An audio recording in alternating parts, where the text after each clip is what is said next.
welcome to this week's episode of Automate It, our weekly podcast here at Polymath Robotics, where we talk about robots, how great they are, how fun they are, and we even invent a couple along the way. Sitting across from me is a man who strangely seems to have stolen my entire outfit. From the Polymath Robotics t-shirt to the blue jeans to the somewhat fancy looking but still quite comfortable sneakers. The only real difference is he's wearing glasses and he has a watch on, whereas I've taken mine off. Who sir, are you? So, listener note, Stefan is continually sleep deprived from his infant. He's actually looking at a mirror currently. And we haven't told him this because it keeps him focused on the mirror rather than the rest of the team. Yeah. I'm yet another person in San Francisco talking to themselves. But hey, I find myself to be a great conversationalist.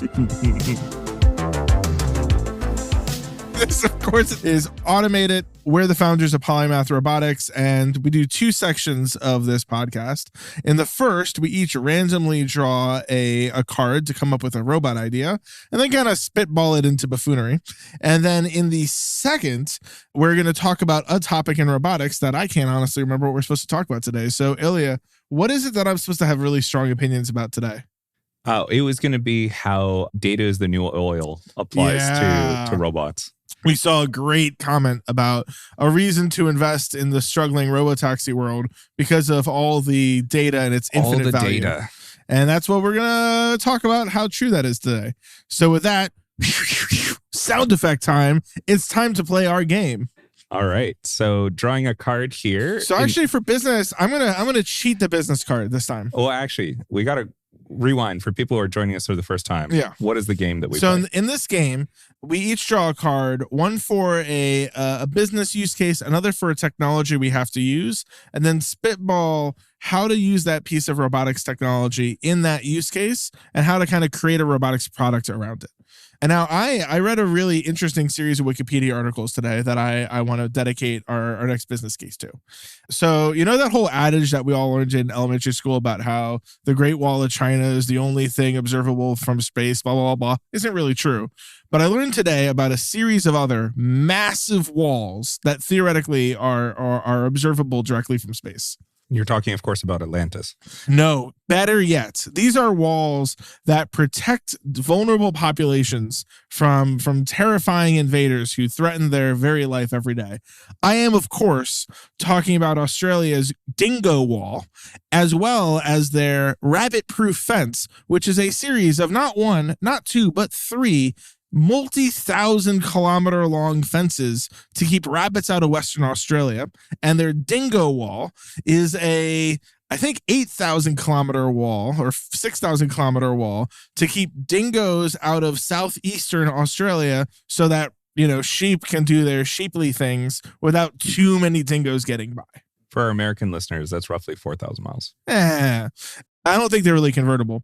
And while I was talking about these walls, we also discussed Australia's great and noble crusade that they fought, known as the Emu War, where for about a month and a half in the 1930s, the military of Australia went to war against the emu population. The end result of this war was 950 emus killed, 2,500 wounded, and no substantial impact on the emu population, i.e. Australia lost a war against emus. Again, listeners, you can't see right now, but Stefan is reciting this from memory, which gives you an idea of the co-founder that I've chosen here for my company. These are important facts. If you, listener, do not remember this, I don't know what's wrong with you.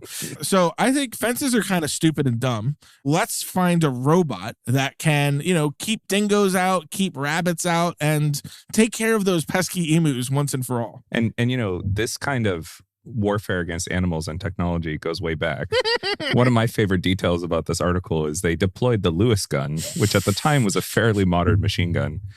And if you go to the Wikipedia article about the Lewis gun, it was like the Javelin missile of the 1930s. Yeah, it was a very advanced Let's all piece of donate equipment. money to Australia so they get more Lewis guns to take out those emus. The emus, yeah. And the really fun part is if you go to the Wikipedia article for the Lewis gun, one of the wars that's listed it was used in is the Emu War. It's the most noble of conflicts. Absolutely. So, Ilia, what's the technology that we need to use to finally help Australia get its pests under control? Well, obviously the Australian outback was made for humans. Yeah. It's the perfect use case for humanoid robots. So basically, like Terminator. Yes. For going after emus, dingoes, and rabbits. Bunny Terminator. Yeah. Now, so if we're thinking about it, so humanoid robot, NBD. Obviously, enough people are working on them. They're solved problem. Especially ones that can survive in the middle of desert Australia. Well, I guess like reasonably, what do you think the perception range on a humanoid robot might be? Let's say you can manage to make it walk through the sand, walk through the bush, walk over stones. Not run out of power. Yeah, not run out of power. Maybe a base station, or it recharges with solar. Solar, yeah, okay. Recharges for 20 days, operates for 6 hours, recharges for 20 days. 6 hours? Maybe 1 hour? So what do you think the effective range of pest control that we could get from one Terminator robot? I mean, you know, for pests in particular, these are probably nocturnal animals, if I had to guess. Mm-hmm. So actually thermal imaging would be pretty decent. Yeah. Thermal imaging would be spot on. What's the range? I know that, not Point Grey. What are they called these days? FLIR has thermal imaging cameras. What's the range on one of those?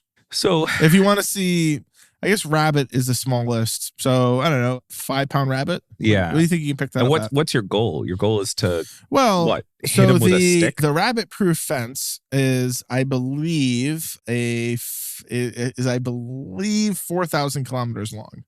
So I'm trying to find out roughly how many Terminator robots we would need to basically rip down the stupid rabbit proof fence and just have Terminator robots walking back and forth.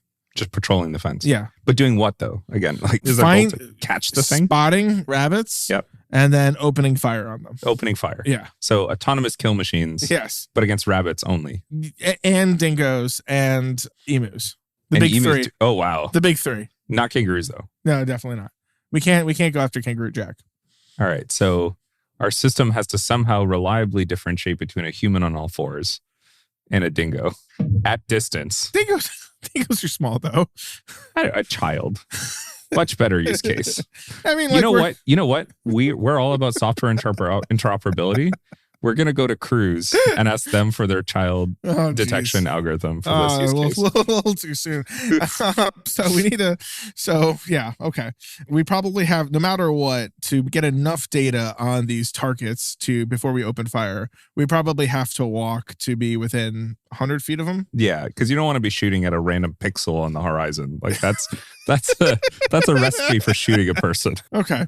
So what's 100 feet in metric? Let's call it 100 meters. Okay, 100 meters. At 100 meters with a decent thermal camera, you could probably get away with a monocular camera because your gun kind of shoots in a straight line. So if you can align with the optical axis of your camera, you'll be pretty well aligned with the direction you're trying to fire. So every 100 meters we probably need, I mean, maybe there could be a roaming range. How fast do most humanoid robots walk these days? Dead stupid slow.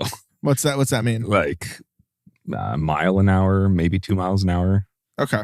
So I just looked it up, including all three fences. The rabbit proof fence is 2,000 miles long.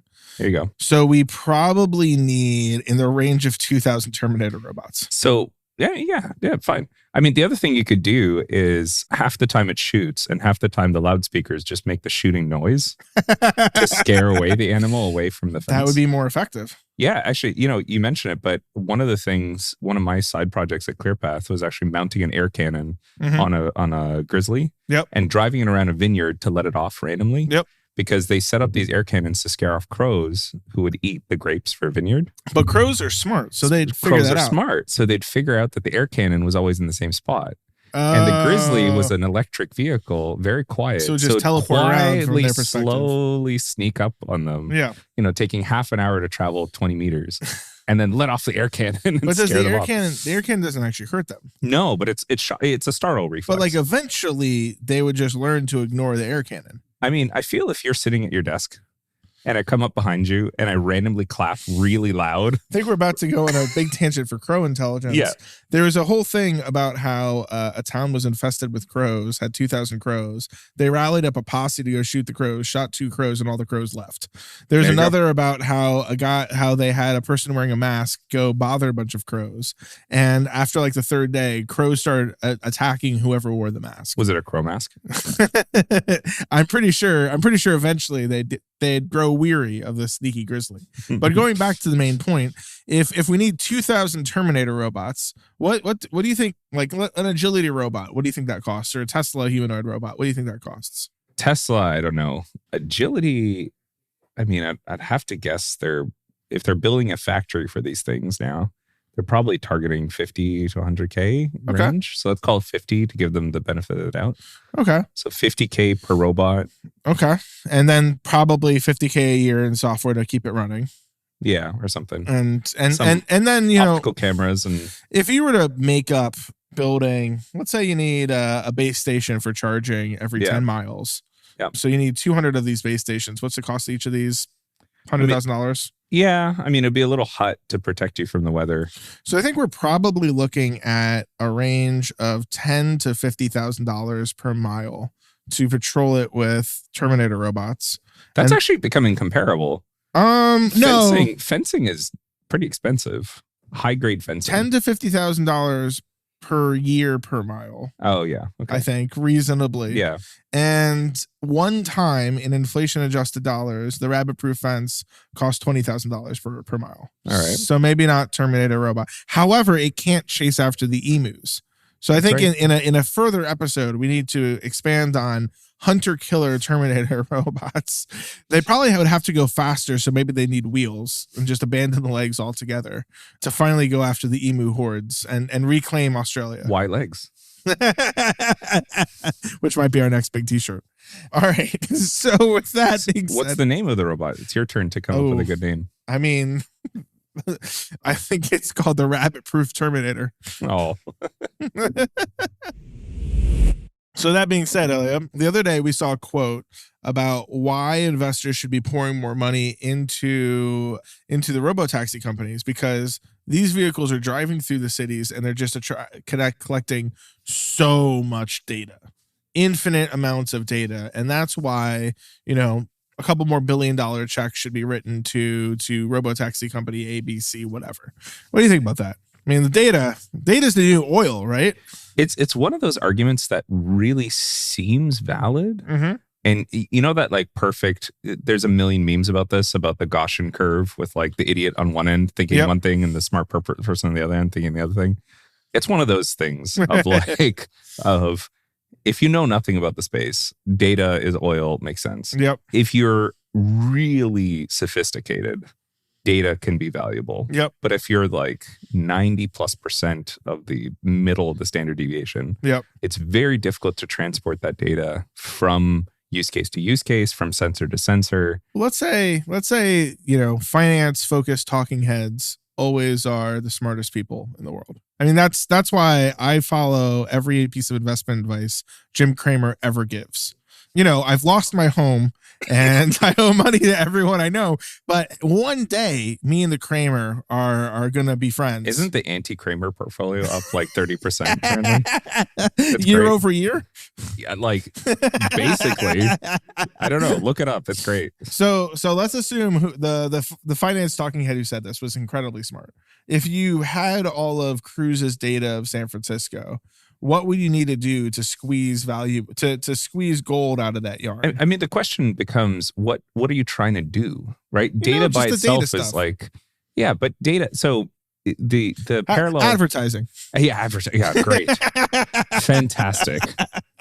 I'm going to figure out the frontage of people's houses. Yep. From this extremely large, difficult to work data set, instead of the Redfin API. Listen, Facebook has facial recognition. If I take all of the video data from Waymo, Cruise, whatever, I could track every time you've been seen in public by one of those vehicles. I extremely doubt it. GPS connect it, and you know, boom, I could have some information on your shopping habits. On where I went the weekend to get my pictures framed. Yep.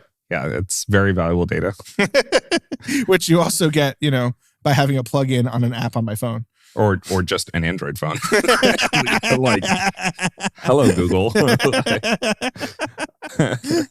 But yeah, no, it's what are you trying to do with that data? So the analogy I could draw is to large language models, which are very popular right now. Yep. And is this whole thing like, well, if you just make the large language model bigger with more parameters, it will get more intelligent. And I'm making air quotes here. Yep. For the listeners, ish. It's sort of approximately true that more parameters and more training data leads to better results. But that I haven't seen conclusive proof that leads to actually more intelligence. It leads to a better fit to the overall data. So the analogy here for cars is if I had a scan of all of San Francisco, I could more easily make an autonomous car operate in San Francisco. Yeah. Because essentially, if you knew where all the obstacles are, you can just be a line following robot with obstacle detection. Exactly. Right. So like, great. But I don't know if that actually generalizes to I can make a level 5 autonomous car. Yeah. I don't think those two things are correlated. I think if you have a lot of money and time, you can use that data to then train more neural nets or train more algorithms or develop new techniques. And so far, you're assuming it's all unstructured, like where you need way more and you need way better algorithms to get any value out of it. But if instead you need to go through a whole labeling step, you take this, I don't know, what's bigger than a petaflop? Exaflops of data. You take these hundreds of exaflops of data, and then you suddenly need to spend enormous amounts of time. $100 million in exaflop. Yeah. $1 billion in exaflop and labeling. Yeah. Enormous efforts to not really generate anything conclusive. Yeah. To your example on facial recognition, I guarantee these cameras are not accurate enough to do that. From anywhere more than 20, 30 meters away. Really? Because they're low resolution, right? They're low resolution compared to what you think of as an actual camera. When you're doing car navigation, you don't need high resolution cameras. You need like a megapixel, 2 megapixels, 5 megapixels, maybe, not 30 of your high end camera, right?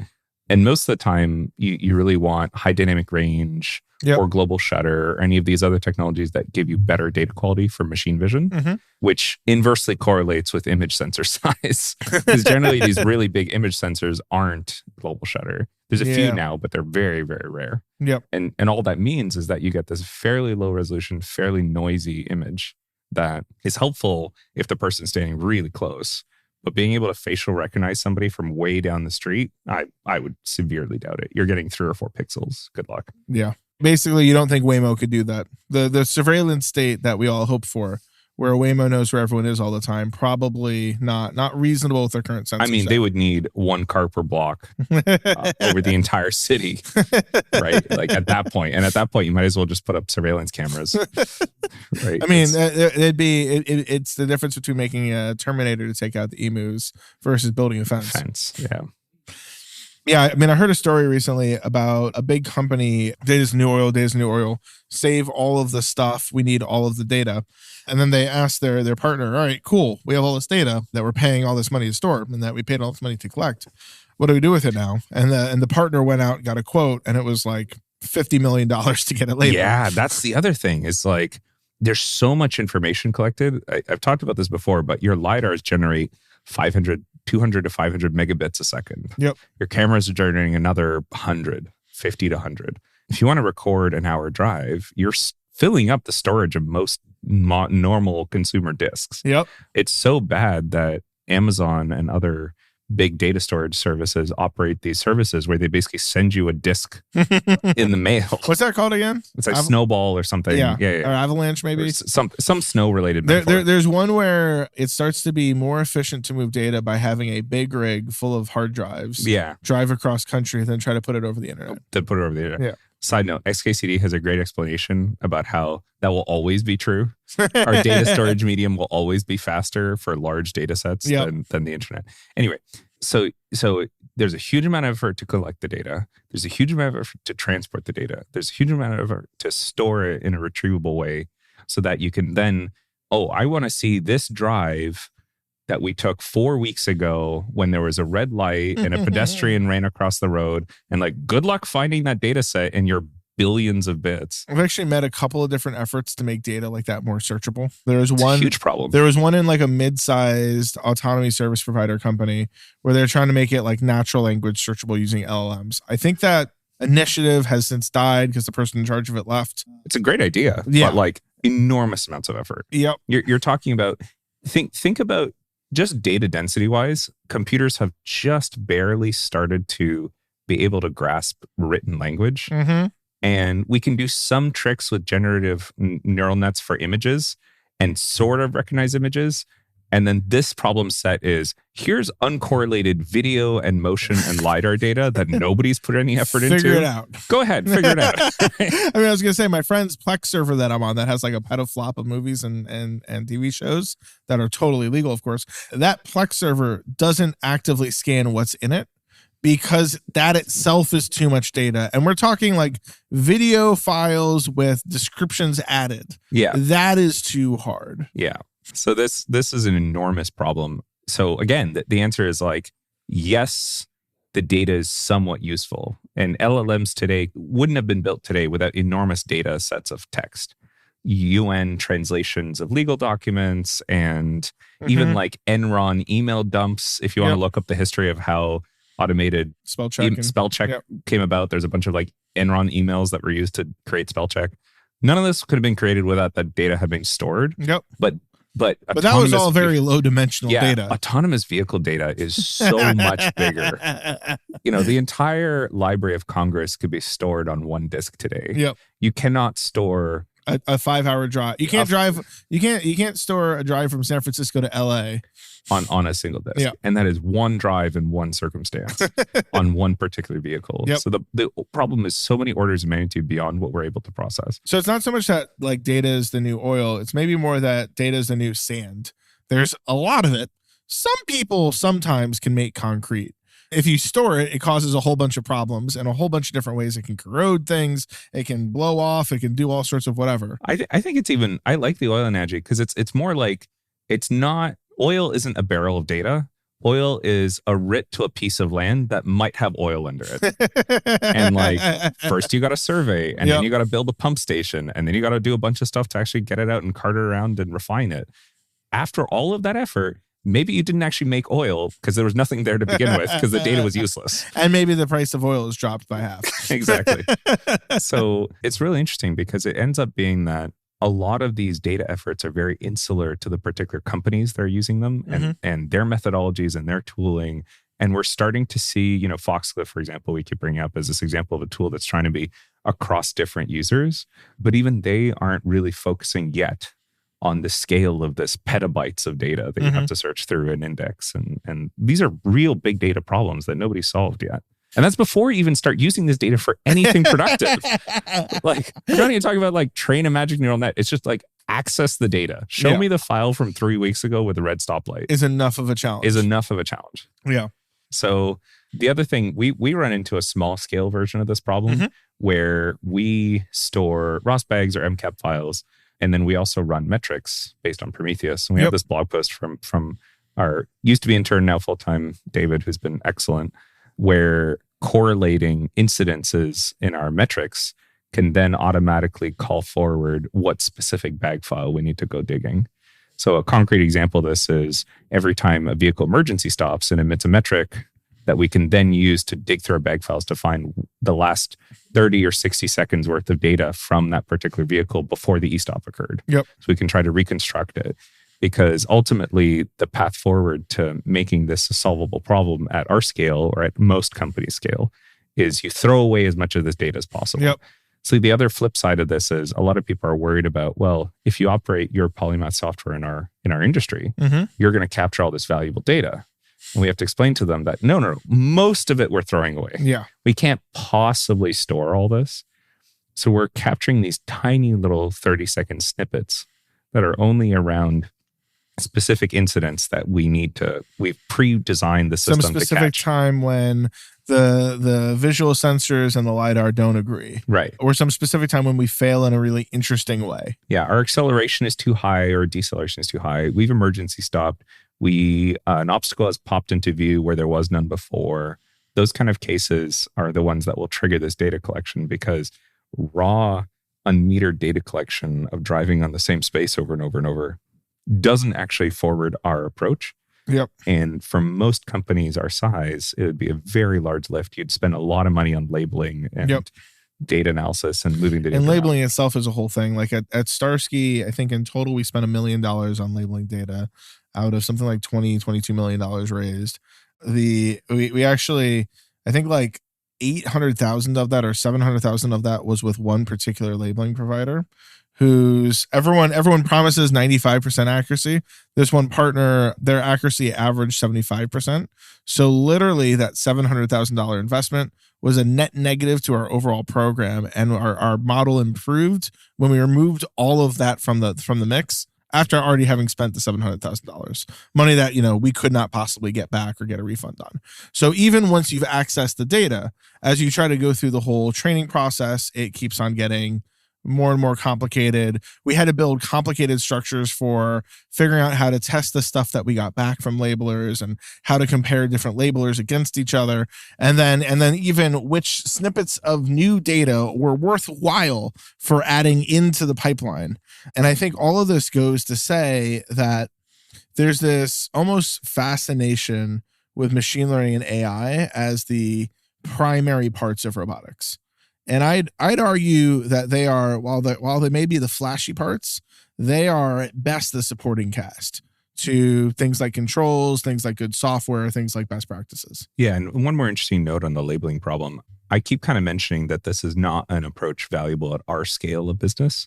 But even if you look at Tesla, one of the reasons Tesla ended up building their own custom, very cool if you want to look at like engineering days, they have some pretty good tech around their own machine learning servers, and they call it, I think it's like the Dojo computer or something like that. I forget exactly. The reason they spent all this time to build these custom chips and custom servers is the trick that they do is they run very high visual fidelity quality simulations. And in the simulation, everything is accurately labeled because in the simulation knows what a car is and knows where it is at any given time. And so they simulate out the sensors as they would see the world and run their algorithms as if they're in the real world. But the simulator provides your ground truth off the bat with 100% accuracy. And that's the trick to get over this labeling problem. And that allows them to train up their system so much faster. And that's become a huge competitive advantage for them in the machine learning space. The downside of that, though, of the simulation space, which we've seen, is you won't catch all these weird black swan events because the simulator will only show you what the humans who designed the simulator have possibly thought of occurring. Right? The example I keep giving is there's a video online of a Tesla following a truck carrying stoplights. Yeah. And the light is just in the right way, reflecting out the stoplights that it makes them look active. And so the autopilot thinks that there's a stream of stoplights flying towards the Tesla because what training set has a truck carrying stoplights? So this type of problem, and like people often think about this as like edge cases and so on and so forth. They're called autonomous driving scenarios, ADSs. More than one person has postulated that there are more ADSs in the world than there are grains of sand on Earth, than there are atoms in the universe. And that conceivably, even if you had the thousand smartest people in the world about what happens on the road, you would never be able to create all these ADSs. And the counterpoint is, okay, then we need to collect infinite training data and take the infinite training data and turn it into all of these infinitely modeled ADSs. But that doesn't seem like an actually tenable solution. Yeah, as your amount of data approaches infinity, you're getting closer and closer to noise. Yep. Like fundamentally, you're just generating noise, and if you're trying to train a data set off of noise, you're always going to get really terrible results. So it's a losing battle. And so, sum up. Data's sort of the oil patch, maybe. But I think people don't understand the incredible amount of work that you need to do to use that as even a starting point. And that it's functionally valueless without that work. Yeah. Yeah. Well, with that being said, what are we talking about next week, Ilia? Next week or 2 weeks from now or 3 weeks from now, knowing our luck. Yep. Well, there's going to be a few holidays coming up. Yep. Holidays might, in fact, mean that we can do more of these episodes. Why should I be with my family cutting turkey when I can be sitting on a couch doing a podcast? Yeah, we'll be at CES. You're this Canadian, year. though. Don't you guys eat like the Canadian bacon at Thanksgiving? And also early in October instead of November. Yeah. We'll be at CES this year. Yep. And that'll be exciting. So if you're going to be at CES, come by our booth. You can drive some robots, talk to us about them. And if you want, we can even spitball robots with you. Absolutely. We are looking for guest visits on the show. So if you're somebody with deep robotics experience who would like to come chat with us, please reach out. Who's not unpleasant to be around. If you're very unpleasant, it'll be a Stefan and you episode. It'll be fine. And we're also hiring a little bit. So yeah, if you're a senior roboticist or if you're a safety-focused roboticist, please reach out. We have job postings up. We'd love some help building all these robots and helping automate the world. Yeah. And with that being said, thank you all for joining us. We'll talk to you next week-ish. See you next time.